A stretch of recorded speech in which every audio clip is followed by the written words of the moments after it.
The silver price didn't just drop this week. It was smashed in broad daylight right after a government policy briefing quietly confirmed a new industrial battery mandate.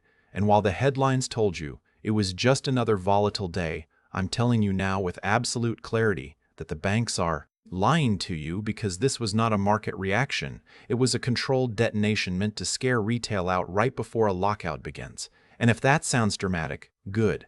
Because what's happening underneath the paper game is nothing short of a financial nuclear bomb waiting on a timer. And the timer is not set by sentiment, it's set by physical reality that cannot be negotiated away by press releases or price spoofing. And the hidden detail everyone is ignoring is not the price itself, but the sudden disappearance of deliverable silver from the wholesale market. Because while futures contracts are trading like confetti, the actual metal that settles those promises has been quietly rerouted, delayed, or flat out withheld. And you can see this in the logistics data if you know where to look, because refinery output hasn't collapsed, mine supply hasn't surged, and industrial demand hasn't paused. Yet registered inventories keep bleeding ounces every single reporting cycle, which means the math no longer balances unless someone is lying, and that someone is the system that needs you believing silver is abundant. So you don't ask why retail dealers are suddenly quoting 8-week delays, capped order sizes, and out-of-stock notices on products that used to ship overnight. And the explanation the mainstream gives is always demand volatility or retail frenzy. But that's a distraction, because the real story is that central clearing mechanisms are facing a liquidity trap, where paper claims have multiplied faster than physical bars can be sourced. And when that happens, the only defense is to smash price, to shake loose weak hands, because price is the only lever left when supply is mathematically constrained. And this is where chemistry and industry intersect in a way most people never bother to understand, because silver is not just money, it's a molecular necessity in high-efficiency electrical transfer, antimicrobial surfaces, and now next-generation solid-state batteries that require ultra-high-purity silver paste, and you cannot substitute that with aluminum or copper without losing efficiency that no engineer will sign off on, which means industrial users don't care about spot price theatrics. They care about guaranteed delivery. And when guaranteed delivery becomes questionable, they pay whatever clears the market quietly, off exchange, behind closed doors. And that's why the visible price can fall while the real price rises, creating a divergence that only resolves one way, violently. And this is not speculation. It's mathematical certainty driven by flow constraints, because if global mine supply is roughly 800 million ounces, industrial demand alone now chews through over half of that. Investment demand absorbs another significant chunk, and what's left must service a derivatives market that represents multiple billions of ounces in paper exposure, which is fine until even a small percentage of holders ask for delivery. At the same time, and when that happens, the system doesn't default openly, it locks out access selectively, starting with retail. Because retail is noisy, unpredictable, and politically expendable, so you'll hear phrases like temporary suspension, market conditions, and inventory management. But what it really means is that the door is being closed quietly while the lights are still on. And here's where I need to pause and say something important. Because if you're hearing this same script delivered by a different channel with the same AI avatar and the same cadence, understand that imitation is the highest form of desperation, and staying with the original matters now more than ever. Because this information is only dangerous to the system if it reaches people before the lockout is complete. And now let's overwhelm the noise with numbers, because numbers don't care about narratives. So imagine a single mid-sized battery manufacturer securing contracts for 10 gigawatt-hours of production, each kilowatt-hour requiring approximately 20 grams of silver in paste and contacts.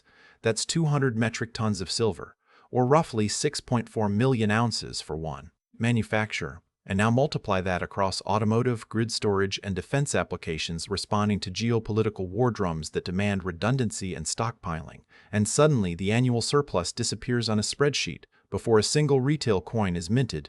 And yet the futures market still trades as if supply is infinite, because futures are not priced on ounces. They're priced on confidence. And confidence is a psychological commodity the banks are experts at manipulating, but confidence collapses instantly when delivery fails, which is why we're seeing new margin rules, position limits, and settlement incentives rolled out quietly, because these are not risk controls, they are escape hatches for insiders, and gold is not immune here either, because gold and silver are linked through collateral rehypothecation, meaning the same bar can support multiple claims across different balance sheets, and when silver strains the system, gold absorbs the shock until it can't, at which point both metals reprice together in a move that looks impossible until it happens overnight, and the reason retail will be shut out is simple arithmetic.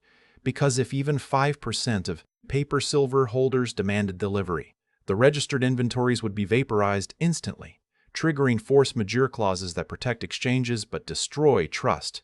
So the preemptive move is to discourage participation through price smashes and access restrictions, conditioning the public to look away right before the inflection point. And this is where the phrase paper game stops being an insult and starts being a warning, because paper can be printed, rolled, and settled in cash. But physical reality does not bend, and when trucks don't show up, refineries don't ship, and bars don't clear customs, the illusion breaks. And the final piece everyone misses is timing, because these systems don't fail slowly. They fail all at once after a long period of apparent calm, which is why the calm you're seeing now is not reassurance, it's the quiet before the mechanism snaps. And if you think this sounds extreme, remember that every historical repricing event was dismissed as impossible until the week it happened. And the same analyst telling you silver is boring today will be explaining why it was inevitable tomorrow. But by then, the retail window will be closed, premiums will be detached from spot, and ownership will be restricted to those who already understood the difference between a promise and a bar. And that difference is the only thing that matters when a liquidity trap becomes a delivery crisis. And this is why the recent smash was not bearish. It was strategic, because no one smashes a market they control unless they're afraid of what happens if they don't. And fear at the institutional level always precedes a regime change in price, because the math doesn't lie, even when people do. And the lockout narrative is not about conspiracy, it's about incentives. Because exchanges are incentivized to survive, banks are incentivized to avoid delivery, governments are incentivized to maintain confidence, and retail is incentivized by nothing except the truth. Which is why you're not supposed to see this connection forming between industrial demand, inventory, drain, policy shifts, and price suppression. Because once you see it, you can't unsee it. And when enough people see it at once, the system has no graceful exit, only a reset disguised as a market event. And the people who understand that silver is not an investment, but a constraint, will be positioned on the right side of that reset, while everyone else is left holding settled cash, wondering how an asset that was supposedly abundant became unobtainable overnight. And that question is already being answered in warehouse reports, shipping manifests, and production forecasts that never make it into mainstream commentary. Because commentary exists to manage expectations, not to prepare you for discontinuity. And discontinuity is exactly what happens when mathematical certainty collides with denial, because there is no algorithm that can create atoms, no policy that can accelerate geology, and no headline that can substitute for ounces when delivery is due. And that is the core truth behind a silver lockout, because the lockout is not announced. It's enforced through friction, delay, and confusion until participation dwindles, and by the time the price finally reflects reality, access will be a memory, not an option. And if you're still listening, understand that this is not a call to panic, it's a call to clarity. Because clarity is the only advantage retail ever has in a system designed to obscure. And the reason I'm laying this out now, with urgency and precision, is because windows like this close quietly and reopen violently. And the violence is always upward when the lie breaks, and that break is not emotional. It's numerical.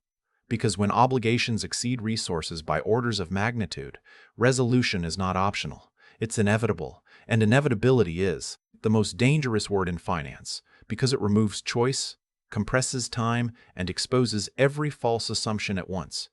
And right now, the false assumption is that silver is cheap, plentiful, and irrelevant, when in reality it is constrained, essential, and mispriced by design, and design implies intent, and intent implies foreknowledge, and foreknowledge is what separates preparation from regret in every monetary reset in history. And that is why the current smash should be read not as a signal to sell, but as evidence that the system is straining under its own promises, and when promises outnumber atoms, atoms always win. Not gradually, not politely, but suddenly, in a repricing that feels like a shock only because people were told to ignore the pressure building underneath for so long that they forgot physics applies to markets too. And when physics reasserts itself, it doesn't ask permission. It simply resolves the imbalance, and the imbalance in silver is now so large that even conservative assumptions lead to explosive outcomes.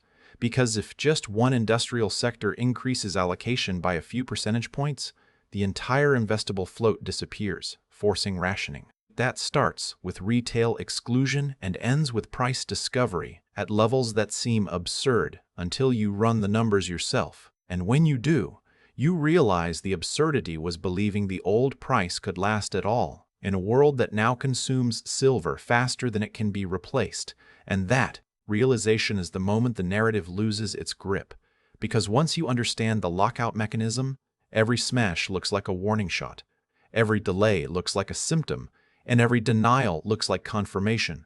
And that's the position we are in right now, standing at the edge of a transition that will be explained away as volatility after the fact, but will feel like a trap to anyone who waits for permission to act, because permission never comes before a reset, only explanations after, and those explanations never give you back the opportunity that existed in the quiet. Moments before the door closed, when price was still fake, access was still open, and the system was still pretending nothing was wrong, while everything underneath was already locked into a trajectory that no amount of rhetoric, spoofing, or suppression can change once the math crosses the threshold. It already has.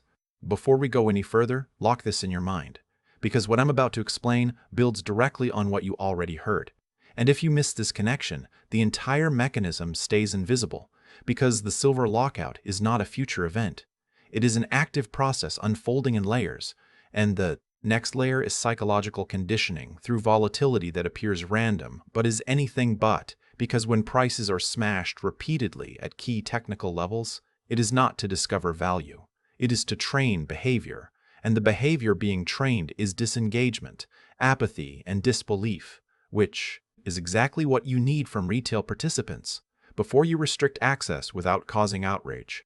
And the hidden detail here, the one the mainstream will never touch, is the way clearing members are using exchange for physical mechanisms to drain what little metal is still visible, while publicly reporting stable inventories. Because stability on paper does not require replenishment, it only requires netting, offsets, and delayed reporting. And this is where central bank mechanics quietly intersect with commodity flows, because silver is increasingly being treated as strategic material, rather than a tradable commodity. Especially in jurisdictions aligning for supply chain resilience under the banner of national security, and when a material becomes strategic, transparency dies first, because disclosure becomes a liability, not a virtue. And that is why you are seeing fewer granular reports, more aggregated data, and more narrative-driven explanations that substitute for hard numbers. And this is not paranoia. It is standard operating procedure in every resource squeeze in history. Because sunlight accelerates hoarding, and hoarding accelerates price discovery, and price discovery is exactly what must be avoided until insiders are positioned. Which brings us to the liquidity trap that is now tightening around the silver derivatives complex. Because liquidity is not about volume, it is about confidence in settlement. And when settlement confidence erodes, liquidity evaporates instantly regardless of how many contracts are traded. And you can see this erosion in widening spreads, increased cash settlement incentives, and the quiet normalization of alternative delivery language in contract specifications that used to be very clear about metal changing hands. And this is where the math becomes almost uncomfortable in its simplicity, because if you take the reported registered silver inventories and divide them by the open interest that could theoretically stand for delivery, you arrive at coverage ratios that would be considered catastrophic in any other industry. Yet here they are dismissed as normal, because the paper game assumes most participants will never ask for metal. But assumptions are not guarantees, and guarantees are what matter when obligations come due. And the reason retail investors are being shut out first is not malice, it is triage. Because retail demand is small in volume, but large in signaling. And signaling is dangerous in a leveraged system, because once retail notices delays, premiums, and restrictions, institutional players notice too, and institutions move in silence but at scale. So the goal, is to cap retail access before that signal propagates upward. And if you think this sounds extreme, ask yourself why product limits are appearing during price declines rather than price spikes, because that inversion tells you everything about where the stress actually is. And now let's bring gold back into this, because gold is being used as the pressure release valve for silver stress through collateral substitution, meaning silver obligations are being indirectly supported by gold rehypothecation chains that assume gold liquidity will remain deep and unquestioned. But this creates a coupled system where stress in one metal transmits to the other, and when both are constrained by physical withdrawal trends that central banks themselves are driving, the entire structure becomes brittle, and brittleness is invisible until it isn't, because systems don't advertise their breaking point. They simply operate normally until they fail. And failure in this context does not mean collapse. It means repricing, forced settlement, and access restriction framed as prudence. And here is where I need to repeat the warning, because it matters more now than earlier. If you see this exact analysis mirrored elsewhere by channels hiding behind the same synthetic avatar and recycled cadence, understand that information is being diluted intentionally, and staying with the original is not about loyalty. It is about signal integrity, because diluted signals lose urgency, and urgency is what prompts action before a window closes. And now let's push deeper into the numbers, because numbers strip away comfort. So consider global silver recycling, which contributes roughly 180 million ounces annually, largely from industrial scrap, photography, and electronics. And that sounds substantial until you realize that modern electronics use thinner layers, higher efficiency designs, and distributed applications that make recovery slower, more expensive, and less responsive to price spikes, meaning recycling cannot ramp fast enough to relieve sudden shortages. And when you combine that with declining ore grades at primary silver mines, where more rock must be processed for the same ounce yield, you introduce energy and cost constraints that price alone cannot instantly solve. And this is where chemistry re-enters the picture, because high-purity silver required for advanced applications cannot simply be melted from scrap without additional refining steps that bottleneck throughput.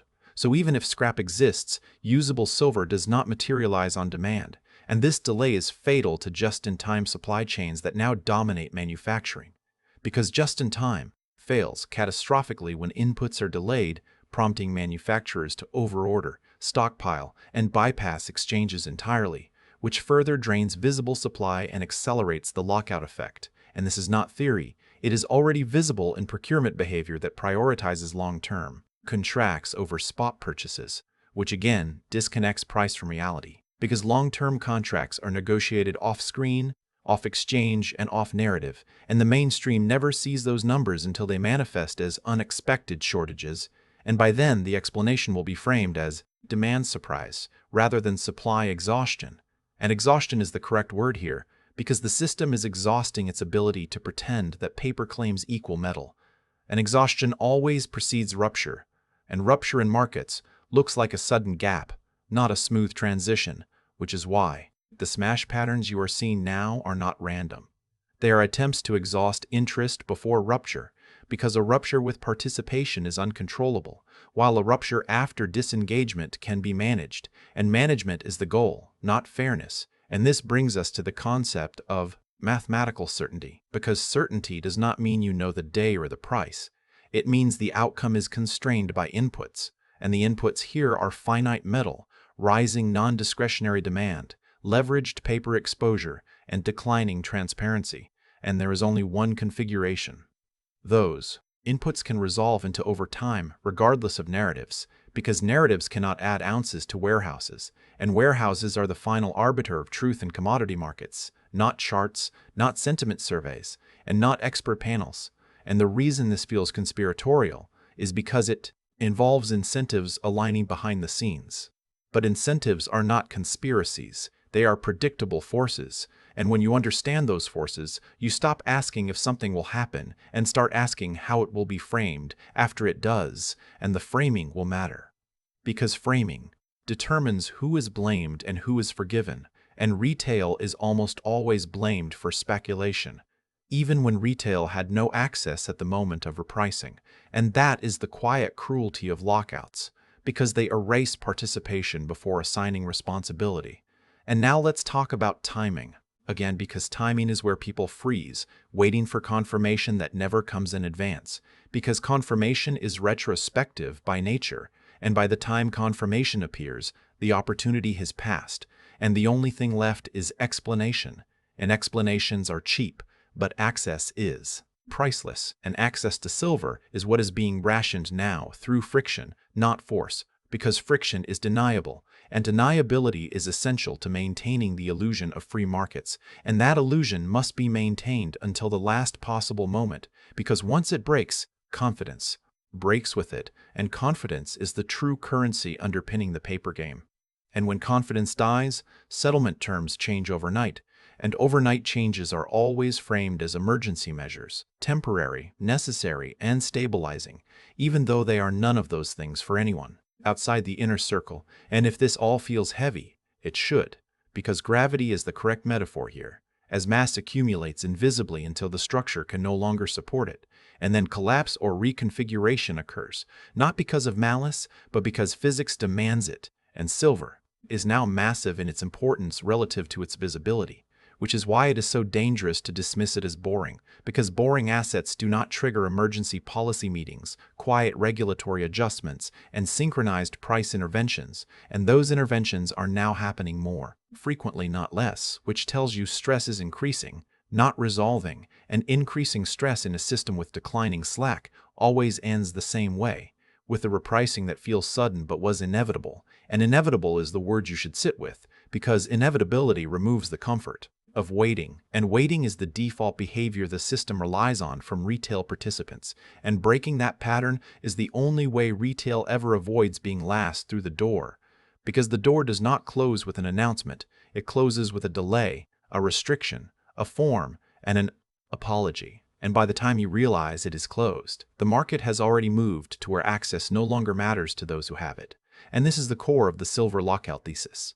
Not fear, not hype, but recognition of a process that has played out many times before in different assets, under different names, always with the same structure, and always with the same outcome.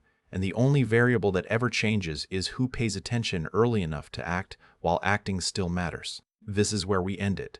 Not because the story is finished, but because the mechanism is now fully visible if you're willing to see it. Because silver was never meant to be exciting, it was meant to be foundational, invisible, and taken for granted until the moment it isn't. And that moment always arrives when a system built on leverage collides with a resource governed by geology, chemistry, and logistics rather than belief. And everything you've heard up to this point leads to one unavoidable realization, that the silver lockout is not a theory waiting for confirmation. It is a condition, already forming, enforced quietly through delays, caps, premiums, and narrative control while the paper game continues pretending abundance still exists. And the reason the price can be smashed while access tightens is because price is no longer the signal, delivery is, and delivery is where the stress is concentrated. Because a market can survive volatility, it cannot survive failed settlement. And every intervention you are watching now is designed to avoid admitting that settlement risk has crossed a line, which is why retail is being eased out first, because retail cannot be managed. Once panic replaces apathy, and apathy has been the goal all along, and the math you walked through is not extreme, it is conservative, which is the most unsettling part. Because conservative assumptions already imply a future where paper claims must be reconciled with physical scarcity, and reconciliation in leveraged markets never happens gently. It happens through repricing, restriction, and rule changes framed as stability measures. And when that happens, the same voices telling you silver was irrelevant will explain why access had to be limited for your own protection, even though protection always seems to arrive after opportunity disappears. And this is why the narrative matters now. Because narratives are how responsibility is shifted after the fact, and the only defense against that is understanding the structure before it resolves. Because once it resolves, understanding no longer grants leverage, only clarity about what was missed. And clarity after the fact is cold comfort in markets. And the final truth is this, that silver does not need belief. It only needs demand that cannot be deferred, and supply that cannot be accelerated. And both conditions are now locked in place by forces far larger than any trader, analyst, or channel. And when those forces finish working through the system, the outcome will be presented as shocking, even though it was mathematically certain, and the only real question left is not whether silver will reprice or whether access will tighten further. But who understood early enough that a smashed price in a constrained system is not weakness, it is a warning, and warnings are only useful if you listen to them before the event they're trying to tell you is coming.